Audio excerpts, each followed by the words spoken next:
Welcome back, everybody. Tonight's video is all about taking care of those hands that work so hard for you. As you all, I'm sure, are familiar with, when you're working in the garden, when you're cooking, you're cleaning, you're projecting, you're crafting, your hands take a beating. So tonight I'm going to share with you one of my favorite formulas that I use to help with my very chapped, dried, and sometimes during the winter even cracked hands. And it is Arnica Hand Balm for hardworking hands. So I hope you'll join me. So in front of me here, I have all of the ingredients I need. I'm in my Apothecary working, so I've got my burner set up. You're going to need a double boiler. And as you can see, you don't have to have a specific double boiler. You just need a pot and a bowl with some water in the pot that rests just beneath, just barely touching that bowl. And that's your double boiler. That's all you need. And I have a pourer right here and just a little dish to catch any drippings and things like that. But for the actual ingredients, I have my homemade arnica oil. I have organic beeswax pellets. I've got organic vitamin E oil. And I have organic essential oils. I have ginger root and I have lavender. I also have the recipe makes approximately 8 ounces or a cup, and so I've got four of my 2 ounce jars. They are the cobalt glass so that they will store and make your product last longer. And I have a 1 cup measure. I've got my teaspoons, teaspoon over here, a couple of wooden stirring spoons. And then I just grab some pot holders and a couple of little hand towels, and that's pretty much it. You don't really need a whole lot else. It's a wonderful balm that you can keep for 2 to 3 years. You keep it stored in a cool, dry, dark place. And of course, like I said, with a cobalt or a dark colored glass jar with a nice tight fitting lid, you're good to go. So let's go ahead and get started making this. Now, what I've done here, I've turned my burner on to about medium, maybe a little over medium towards high. I don't want the water boiling hard. I want it at a relative simmer because again, we're going to be melting in here in our double boiler. So my recipe calls for 1 cup of the arnica oil, and arnica is very good for aches and sprains, joint pain, mild scrapes, and that kind of thing. Now, if you have a deep cut, I would not suggest arnica because it can cause quite a bit of pain, actually. So here's my measuring. I'm just going to pour in a cup of that, which is close to what I have left. I need to make some more. So there's my cup. I'm going to set that aside. And I think I'm going to use this little dish that's just out of frame for all of our dirty dishes here.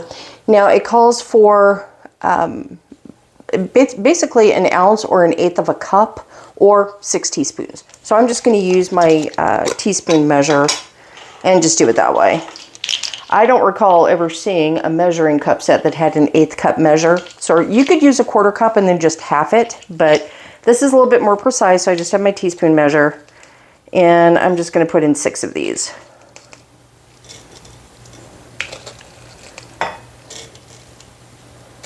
Okay, there's 4 and 5, and you don't have to be super exact.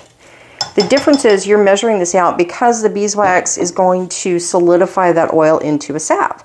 So as a result, if you get a way off base with your measurements, then you're going to have either a very loose salve or a salve that you can't even, get out of the jar. So that's going to sit in there.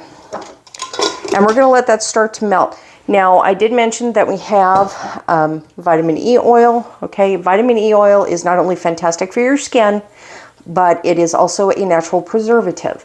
So it will also add more life to your sap. It will store longer.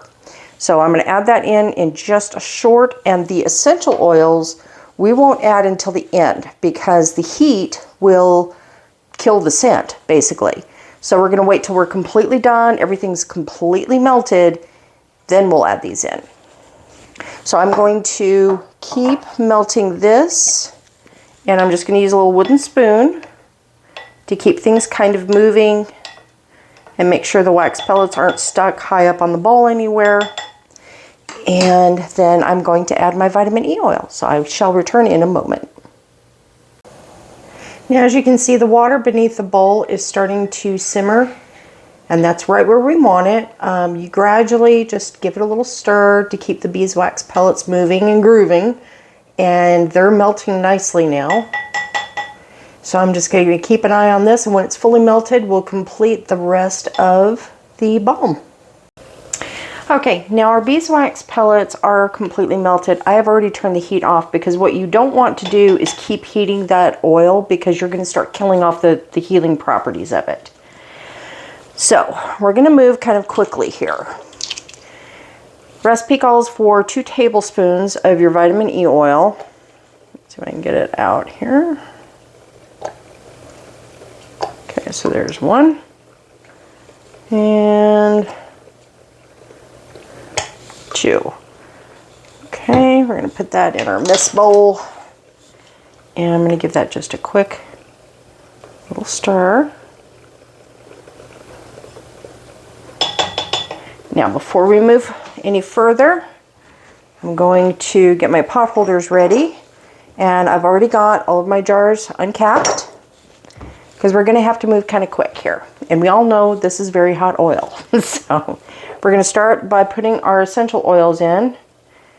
And I've not opened this, so I don't know. We're going to have to pull the stopper out of this bad boy. See if we can do it without wrecking the joint. There we go. Okay. It says 20 drops. I'm just going to give a little boop. There we go. And wipe the edges there. And I'm going to go ahead and cap that really quick because I took the stopper out. Now let's try this here. About 20 drops of the lavender, give or take. Call that good. Again, ooh, nice smell. Give that just a quick little zhuzh.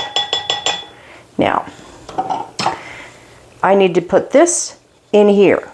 So we're going to clear the decks a little bit. We're going to move this over. And we're going to put our pourer in here. And we're going to take our pot holders. And we're going to lift that oil out.